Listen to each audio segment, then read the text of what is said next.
Filmmaker, and maybe we can start doing a little round of introduction so we all know which film we worked on and what you did from the film. Start. Yes, thank you, Andreas, for inviting us here. We're very happy that our film is being shown in a festival, mini festival, Halloween. It is our first official screening of the film. I find it funny that we show it in a Halloween genre because a lot of the films that we did show tonight were about mental health problems and psychological problems, psychological horror is a very theme, kind of weird to talk about. But I don't know. I would like to see some questions from the public if they want to know what the film was about or what kind of questions did it bring up to you. And for me, it was very interesting to see films about other mental health problems and how they kind of took unconventional way of looking at those problems through filmmaking.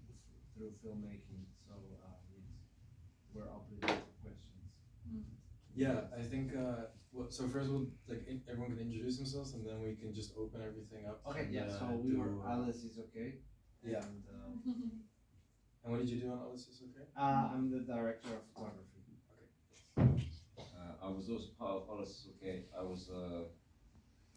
I guess I was mostly part of art direction and sound design. It's Ando. It's super nice to screen this film once again. We made the last film like 3 years ago. It's a 48-hour project. So I was kind of surprised that it was selected again, but it's fun to see it again. And the last film was yours? Yeah. And I really enjoyed the other works mostly. But I enjoyed yours the most. Yeah, that's about it. I'm Natalie. My short film was Hunger, which was the last one of the first lot. And yeah, I think when you have a short film, it's always interesting at screenings because every time you're seeing your film differently because you're always in context of other people's work, whereas you don't get that with feature film screenings so much. So that's always interesting. For the first time, I saw my film was quite light, which was a nice experience for me, but yeah. I'm Bart, and I made I Must Go On, which was a film about where the first 2 minutes was the guy washing his hands. Yeah, that's about it. Okay. I can start off with a question. So I was actually wondering, Mart, if you feel like you've kind of tackled the concept of OCD with this short film, or if in future work OCD would still play a role, and if so, would it be at the forefront or more in the background? Is there more to explore for you with this concept? I think that what really sticks with me usually about OCD is the concept of things repeating itself and doing things constantly. And I think that's something that always kind of comes back automatically because I'm confronted with it every day. So at some point I always fear repetition. So I think everything I make will have some form of it. But I think this is the most you'll see really at the forefront of it. Right. Because this is totally about that specific aspect of my life. But it'll always be there in some kind of way. Yeah. And the other filmmakers, do you feel like the themes that were in the films that you showed today, are they things that you think will be recurring in other work, or if you've done work since, have you seen certain things come back?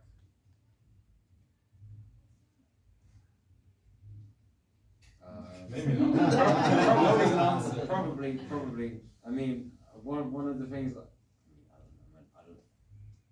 I don't know if it's really my space to speak on that, but one of the things that I felt while watching all of these videos was like kind of a proudness of the freak within that everybody has, and like there's so much weirdness going on in these movies, and it's like I'm proud to fucking see that. Yeah. People are kind of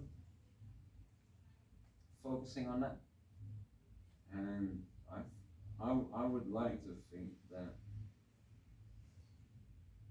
inadvertently it's going to be it's going to be a theme that's going to keep coming back, right? Because that's something I would assume almost automatically. I don't know. For me, the fact in our film, it goes about a person that is misdiagnosed because they can't figure out what his problem is. And I think to put that in the forefront of people thinking about the health system in the Dutch community is a really important part. And I think I will visit it later in my work to question that because I know people that have mental disabilities and I work with them, and I think it's important to tackle those themes. So I think it will be a recurring. Thank you. Yeah, thank you for sharing the Actually, weirdo.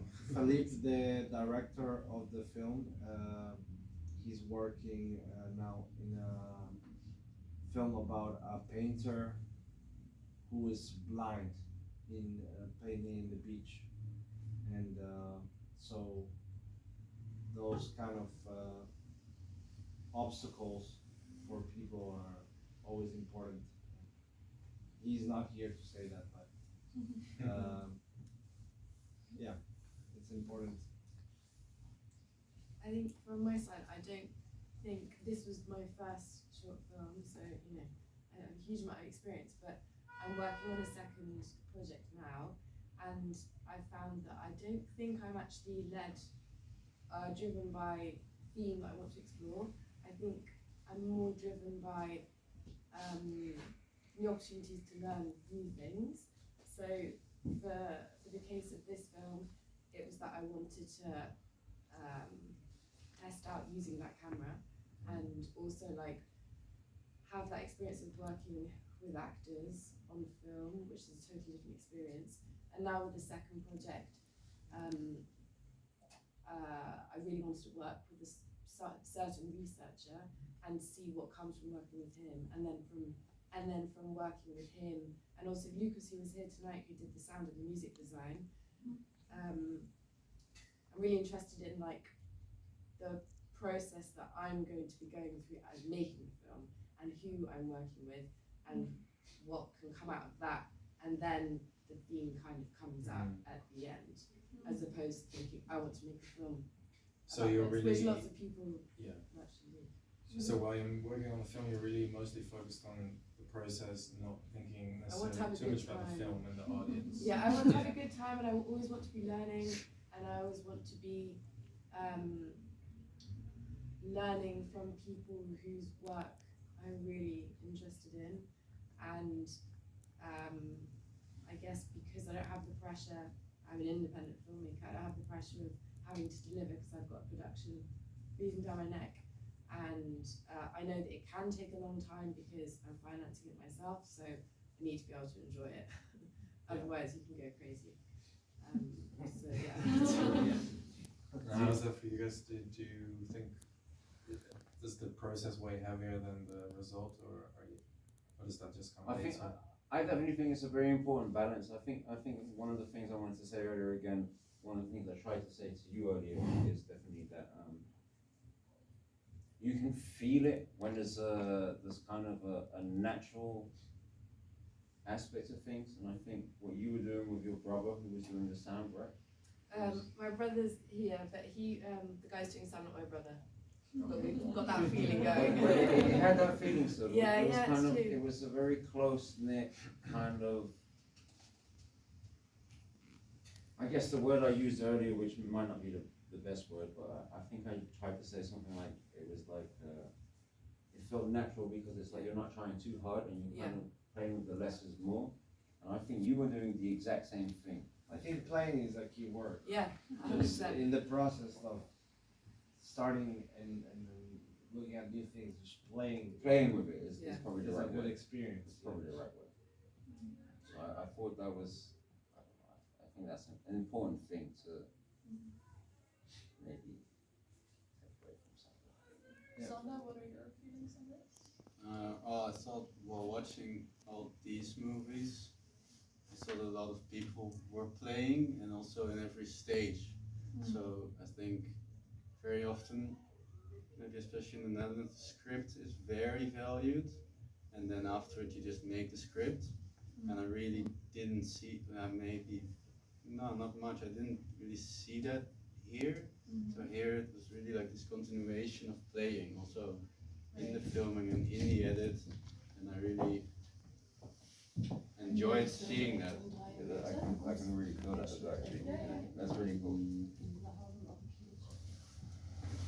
Because at the same time it's super seriously filmed. Like to talk about what was the title? Act Human. It's very very seriously. Yeah. Very seriously, but Yeah. you can feel the playfulness, I guess. And so the first question was whether teams remain. I don't know. I think it was more a form experiment of what humanity is, and I guess that every movie goes about what humanity is. So, in that sense, I guess it recurs. I'm not really planning on making another alien film. Does anyone here have any questions? Any It's like questions? Dutch horror then, Yeah. so it's like not being normal. Like that is the worst thing that can happen in this country. Well, who is normal anyway? Yeah, true. You are. I am normal.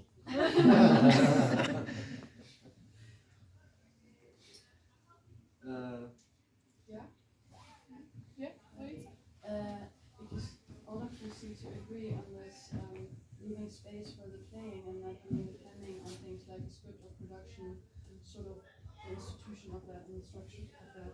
What are the things that have to be planned or the pillars of sort of like orientation, the compass, to then leave the space to play around and be free, and like what kind of things do you have to have as an orientation point that is sort of like felt or defined? I think for us it was a process to find the locations, and the locations specified a lot of how the actor in the film or how the character in the film, how you portray him, is described, like how he feels, how much he can play, how much he go out, how much he can experience and experiment, improvise, is through that the locations we picked. And in the photography of the film, we try to close him in an unconventional way.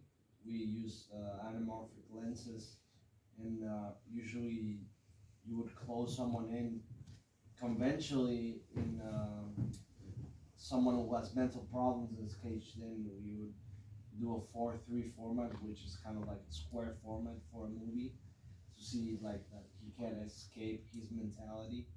But we used a large format to describe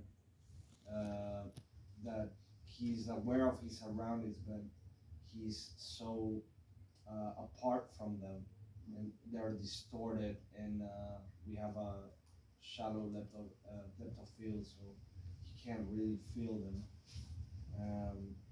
So we really concentrated on the locations to show the awkwardness him being closed in a space in his house on the darkness with the surroundings and the other times when he's outside and all the surroundings kind of like overwhelms him, and we kind of play with the photography to show how he feels and how he struggles with his symptoms. Yeah, that was very relatable. All of us, even if not stuck in a situation like that, will probably have had moments where the outside world becomes distorted or has a sort of like an eerie feel to it. Yeah, even to the point that I compare sometimes mental healthness to drugs. So when a mental health person has problems, is when he doesn't get his medication. And in our film, our protagonist, the character, doesn't have his medication because they can't describe his problem. They don't give him his medicine. He starts to hallucinate, as of when normal people do drugs, they hallucinate. The lights kind of move and the shadows move, and he feels very enclosed. And we show discomfort through a lot of colors, changing colors, and you know That was done really beautifully. it's very distorted, Yeah. but it's very unconventional. Like normally we show a really squared format of someone being in the dark alone, and that's it. Yeah. But we try to show it in a like more playful way. Yeah. So it became a bit psychedelic. Yeah, Yes, but yeah. we try to make it the opposite. He's not like tripping when Yeah. he sees all these colors. He's struggling actually. So yeah, that was a challenge for the director and me to come to those this kind of language that we. I really like Right. that you gave it so much time in these shots. Yeah. That was really beautiful and made it like absolutely not psychedelic or gimmicky, because there was such a sort of point of calm and to really have these lights like start to morph on him. And I really appreciated the stills that you took for that, and also how the actor from that could develop like Yeah. his condition in a way. That we have this rule about how we should, if we shot on tripod or we do it handheld and moving, and it was about him trying to find his peace in this chaos of his mentality and his psychic problems, and but he doesn't, like he can't, because he doesn't have his medication. So every time he's in a mission, we go handheld and we follow him and we move the camera, but he tries to be really still, and we try to make those moments awkward. And we hope the audience can feel that. And last question, the ending. Don't know if you are the right person to ask that, or if the director would have to be asked that. But what does the knockout stand for? If I may ask, is it Well, like you can answer it. is it a bad or good thing? I guess it's a good thing because he's finally alive, and I think the most part of, I guess the most of the film is about him trying to find his right balance of medication, or drugs, or intoxication, and he is towards the end of the film.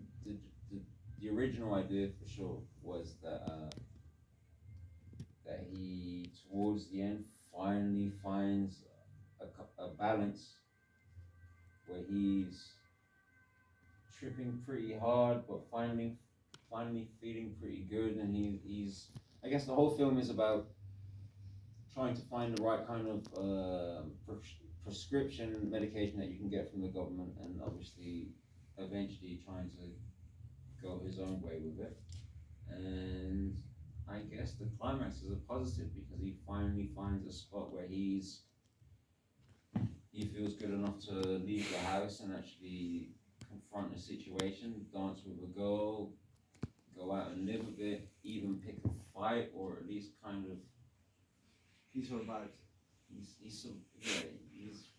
He feels like he's willing to do something, and I think the whole fight conflict is him basically just feeling really good and getting into trouble. And I guess the climax is it's all bad. It's not really a good or a bad ending to it, but he at least chose for himself and felt alive. I guess that's kind of the feeling behind the climax of it. And then obviously you see him lying on the floor and he's kind of smiling. And I guess he's alive. And for him, in that moment, that's probably a really huge win. So I think it's as simple as that, right? Yeah. Maybe.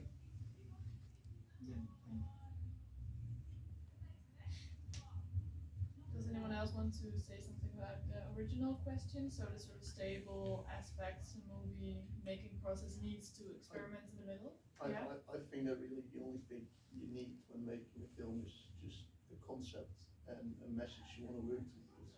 Just for the rest, everything is really just mendable. You don't need really, you can just go outside your house, find a location, make a shooting script on there. It's just, you have to have this thing that you want to tell. Doesn't really matter if you have it on paper, yes or no. Just go out and do it as shitty as you can, and then you still learn. And then you'll find something else to do afterwards, maybe do it a bit better. And when you work with people, I mean, this sounds very much like the lone wolf type of doing it, and you're of course completely free. Oh, well, people can be anyone, but obviously that's as far as you can go with something. If you really want to make something and you want to plan it out, you gotta have all the things.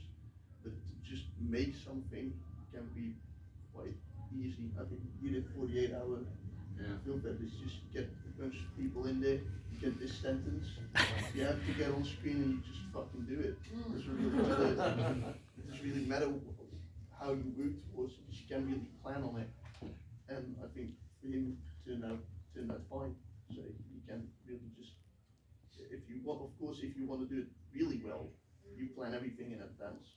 But if I think Godard with Nouvelle Vague just had like 3 pieces of paper. It's just like he falls in love, he steals a car, and he dies or something. That's weird. Alright, Yeah.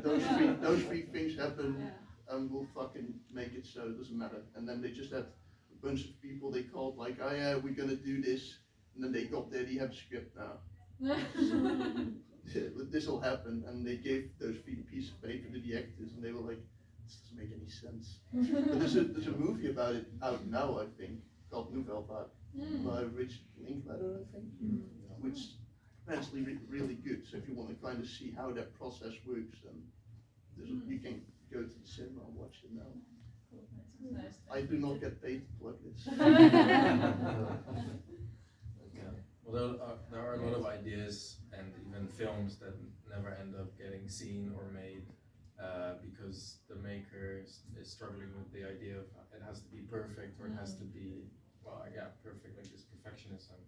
And I read something similar in your director's statement where you said that, well, you kind of have to overcome that a bit, and it sounds like you overcame it. And I was wondering, yeah, how. Before I made this one, I think I trashed 3 short films. And eventually you get to a point where you're like, okay, I can't do that anymore, because you do want to make that, and that's just a hurdle you got to get over, because you're never going to make anything that's perfect, especially not when you're in film school, when you make it with friends, when you don't have any real budget behind it, and you just got to do it. You're never going to end on something perfect. It's never going to happen. So you just kind of got to choose where you, I guess, submit a bit of quality, which you can overlook. For example, in this one, the camera was shaking too much at a certain scene, and nothing much happens in that scene. I think it's when they zoom towards the bed, when he leaves, when he leaves and goes and do his little routine again, and it's just a still, we did the zoom in, and then we just freeze framed it, like frame by frame, because otherwise the camera will shake the whole time, and I see it every time, and I think it's shit, and I think everyone sees it, and then I think I'm a hack. But I think very few people notice it. I don't know if any of you noticed it, but it's so it's a small thing, but in my head it's so huge. And if it was one of the previous times, I would probably try and do it again. Yeah. But then I probably would have never finished anything. Well, I think this showcase really well why it's important to show your films and have an audience. Everyone says no one notices it.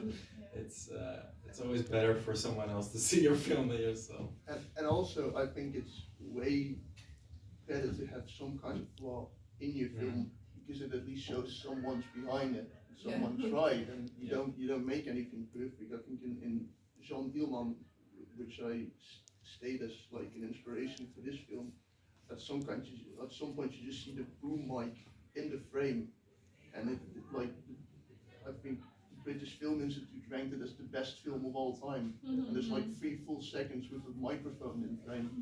So if that kind of film can have that sort of impact, then I don't think you have to worry about a freeze frame or an audio that isn't quite exactly right.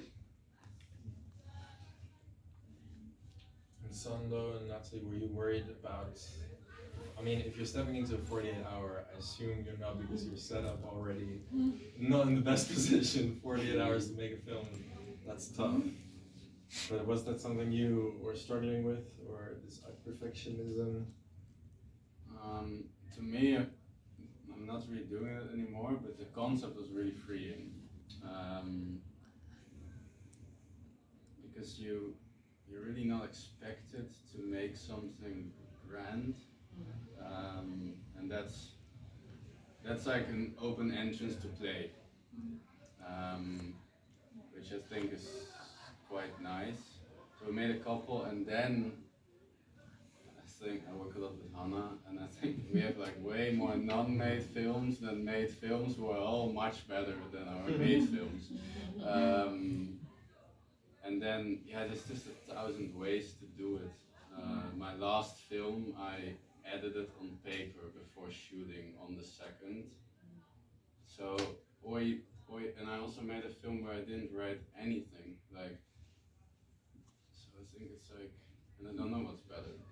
I think it's good to play with everything. I think it's really good to be perfectionist, and it's a fun medium to be perfectionist with, because you can, especially in the edit. I don't think there's a way. I think you can play if you have everything planned, because you have everything planned, so you can play, and you can play if you have nothing planned, because you have nothing planned, so you can play.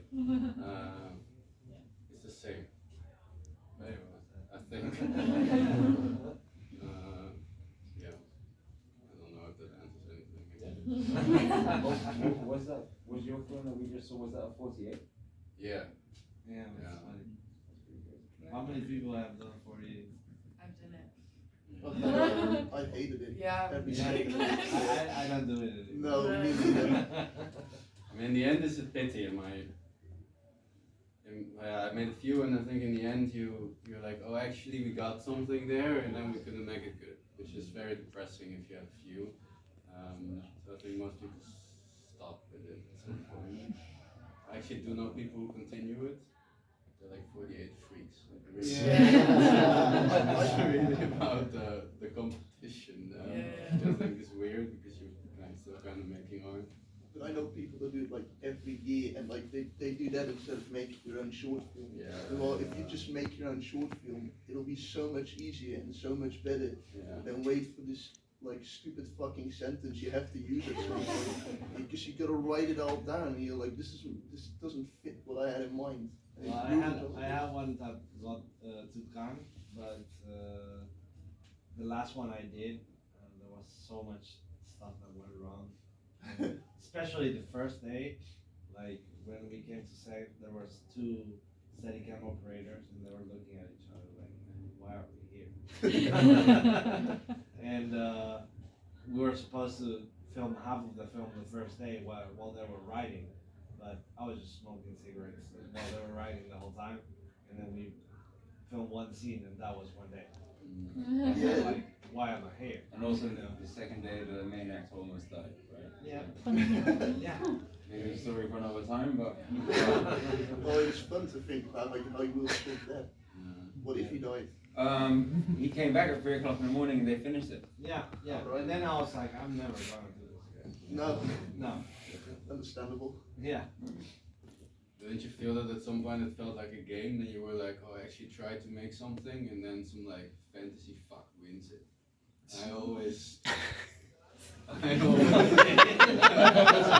a very deep frustration in what you just said.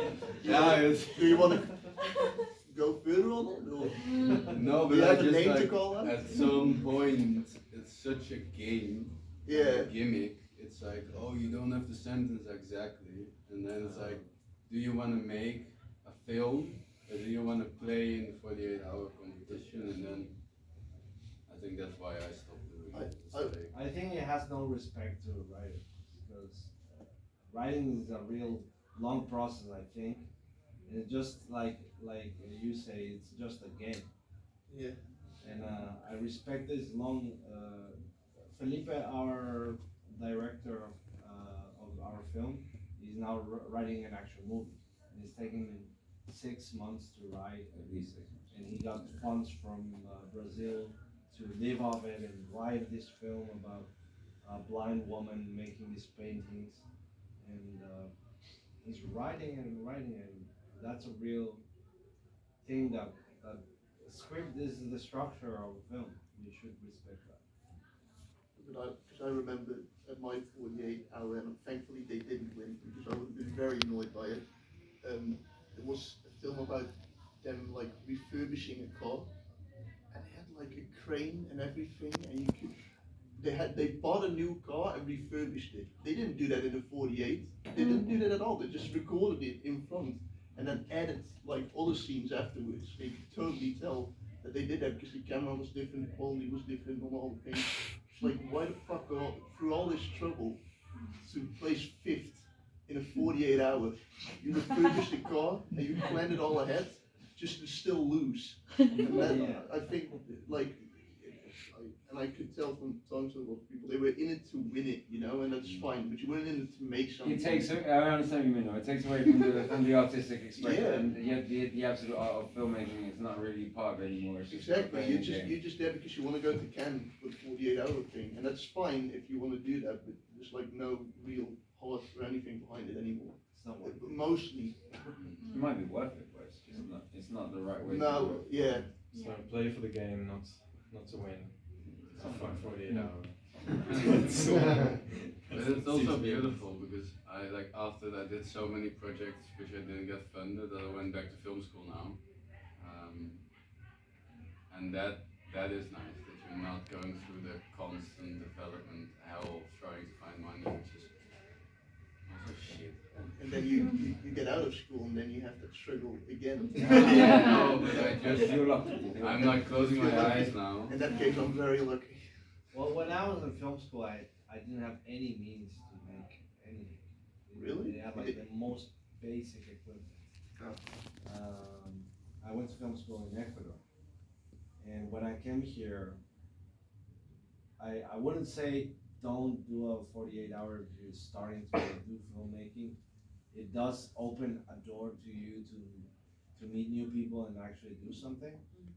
But after you go to film school, when you're doing films, don't expect anything out of it. But I When do you think, actually, I do think if you just make a good short film, yeah, then you get to way more festivals. yeah, of You course, have way more chances to meet people because you're right. I think a normal short film lives far longer than a 48-hour film project. Right. Because, in my opinion. So you can do exactly the same thing with the same amount of money with the same team, even maybe in the same time. and It's do just something about exactly contacts. once. If you don't have contacts yet for making a short film that is solid, Maybe.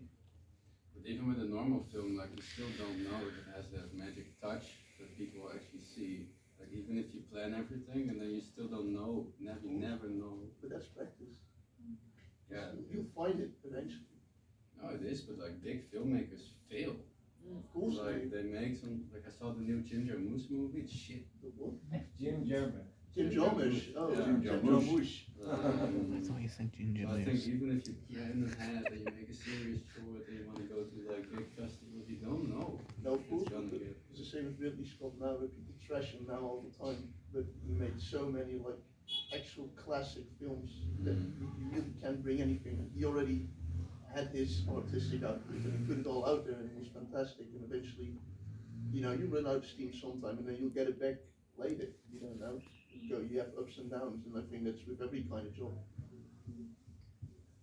I have one more question, and maybe then we can also see if the audience has any more questions. For you, Natalie. So you used a lot of archival material in your film. Could you tell us something about your choices there? What was the process like? Yeah. So to begin with,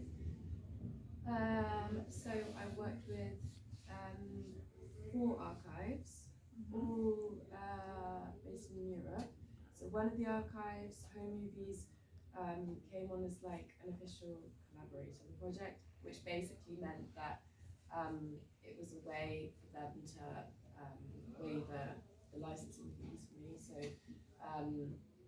they asked for a synopsis of the project and yeah, like the beat sheet, the breakdown, and then they agreed that I wouldn't have to pay fees and I could have free range for archives. I worked with 2 archive researchers, so I wasn't alone. Basically the process was that I spoke with them as I did the assembly edit of what I'd shot before looking into archive, and I left spaces in the edit for things that I was looking for. So I put together basically like the first images that came into my mind and put together a wish list of footage that I would like and that I couldn't have shot myself. So for example, like lava, but also animals under hypnosis and things like this. And then I spoke with Clément and Beatrice, and they basically reached out to different archives because that's their full-time job. They already had a very clear idea of which archives they could go to, who would most likely have the footage. And then we had the whole negotiation process because it's a totally unregulated market. So every archive can just decide. I mean, some of the quotes we got were unbelievable. Like from one of the French archives, they quoted us 36 euros a second.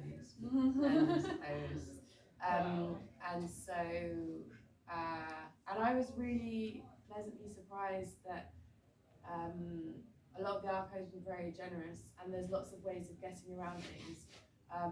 So for some of the footage, it was old enough, and it was clear that this was not going to be like commercially, but like I wasn't going to be making money off of this. So that a lot of the footage was free from Rai, which is like Italy's version of BBC. And then Home Movies, they were collaborators, so the fees were waived. AP Archive, which is like a big archive with offices in London, they couldn't waive the fees, but they were like very helpful in other ways. They gave me a lot of their time, which was really helpful. They actually had someone researching for this project with one of the researchers for me, so that was really generous. And then the last archive was the BBC, who were incredibly challenging to work with, but at the same time I could tell that it was just because their hands were tied because of the limitations they had in terms of who they could license to, and actually their team were very helpful in trying to explain to me how the most easiest route I could take with them in an indirect way. And after like a couple of phone calls that felt like we were having the same conversation and they were like, you're not understanding what we're saying, then I understood what they were saying. And but yeah, that was the first time I'd worked with archives. And then because this project was 50% archive material, a lot of the festivals that selected the film are festivals that really focus on archive material. And so suddenly over the last year I've like been thrown into this world of the archives, which is a new world for me. And I found myself speaking at a conference on archives last year, which was like ironic. But I found it a really fascinating world, and not a world that I'm necessarily married to in all projects, but a world that I've really enjoyed, like meeting the people who work in that world, because they're like incredibly passionate about like film restoration and also the future of archiving, because the process of archiving film is really bad for the environment, like the chemicals we're using and things like that. So like, yeah, you just go off on a tangent in these things, but I've really enjoyed that part of the process. Super cool. Yeah. How did your wish list initially came about when you said, okay, I knew I needed lava? Like I just made this wish list and lava was like, how this again? Because I did an edit and I just left gaps in the edit from what I would see next. Yeah. So yeah, almost like just basically I put everything that I'd shot. I knew the order of what I'd shot, how that would go, but I knew there were gaps. And then basically just daydreaming, I suppose, and thinking like, I would really like to see this here, and that's something that I'm not going to be able to shoot, or I'm sure I can find something from an interesting place that would give a bit more meaning to it, which will never necessarily translate to the viewer, but I'll know that was from that archive and from that family's collection who lived in that village. And so it's like, you know, I guess it's on that line of like perfectionism. But this urgency totally translates. It had to be this way. Also rhythmically, and when you choose to have these different formats, sorry, I don't have the right terminology, but where there's 4 little images instead of one big one, like this whole sort of composition of that felt so chosen in this way where you would not have changed a thing. No. So it's really nice. Okay, I'm happy that translates. Yeah. It's really like a jigsaw puzzle. Mm-hmm. You're looking for the pieces and you're plugging it. Can I ask you a question? Did you ever find like something that was like really like this is exactly what I need? Or did you always kind of have to move it around a bit and see? I always had to, yes. I had like general ideas of what I was looking for, but then for example, I'm trying to think, like, so the pigeon under hypnosis, for example, I knew that I wanted that. It's been really difficult because there's only 2 clips of that in the work, like on the archive. Unfortunately, we managed to get one. But then I was also like open to like what I was receiving, because how I worked with everyone on the project was that I would give them sort of like my references, and then I'd give them in as clear a way possible my vision, and then I wanted to like let them do their thing and see how what they brought to the table, departing from the same vision. And so I did the same with the researchers for archives, apart from obviously the vision shot. And one of the things I put in the references was like, I really wanted to feel like this is the POV of Etna, and so anything that helps us feel like that, and also I want to feel like her vision is being like supported and traveling via the elements. And so one of the shots, which I wasn't expecting to receive, which I felt like this is a great fit actually, when Beatrice sent it to me, was I don't know if you remember, but basically it's like you're sat in some kind of, I don't know, like a village hall meeting, and like the camera's panning, but there's like a very soft focus. It's almost like a vignette kind of thing. And then I was like, that's great, because that really feels like you're in someone's eye, and I feel that POV really strongly there. So it's something that I didn't necessarily say directly, like this is the exact kind of shot, but it was, I love that that's like, that Beatrice, when she was looking through stuff, thought that can fit, and then she brought that to me, and I would never have found that, or but it was like perfect for, so yeah. Interesting. Are there any more? Yeah. I just had one question from a programming perspective, because obviously, like, when I put the films together, I had to kind of make approximations as to their themes, or pick out things that I thought were prevalent, and then, oh, this seems like it fits together, so I'll put this here. What would you have put your films with in this program? And I mean, do you have an ideal film that you would be paired with in general? Anyway, fantasy pairing, let's say. I think for me, the one with about self-harm, I forgot the name of it. About I thought it was very strong, and I feel like kind of goes into the same kind of things I have. I think it's more experimental in the way it tells its story. I don't know. I felt like for some reason that if I'd have to be like next to a film that I think goes through the same themes, I felt kind of strongly about that one. I think. There was the film, I can't remember the title, but it starts off as the red dot. So when I watched that film, it was really interesting because it immediately made me think of Under the Skin by Jonathan Glazer. And even though my film and that film feel very different, I was hugely inspired by Under the Skin. And so it was really interesting to see like both of those films in the same program. And it's also really interesting to see like how two films that were inspired by the same film take different directions, but like yeah. So that was really interesting. That one was called Lachedai, right? Right. Yeah. I think I forgot the name, but I would probably choose the first animation, which I really liked. I'm actually not sure if it's good programming wise to put them together. I would maybe mix some stuff up, but because it's about the alienation of normal Western life, and I guess you could say that our movie is that as well. And our movie is not so much about the internal psychological struggle, which a lot of the movies tonight were. So then I picked that movie. But it's such a different form and style that I think it would be good.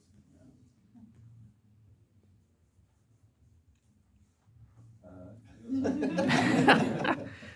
Well, I would pair it with I think the bulimia film. The person that was eating a lot and like feeling discomfort and awkwardness in social situations and throwing up. She's feeling disassociated from society, as well our character is, because he doesn't know what he's diagnosed from, what kind of sickness he has. So that apart feeling from society, I think will connect these two films well together. And I'm happy that a lot of the films, not only that one and the OCD also one, that we get to show films about problems with mental health and discomfort. We all experience some way awkwardness, anxiety, depression. It's not only for people that have mental health problems, but in some kind of way we are all the same thing. So, yes, I'm happy with the programming today. Thanks. Yeah.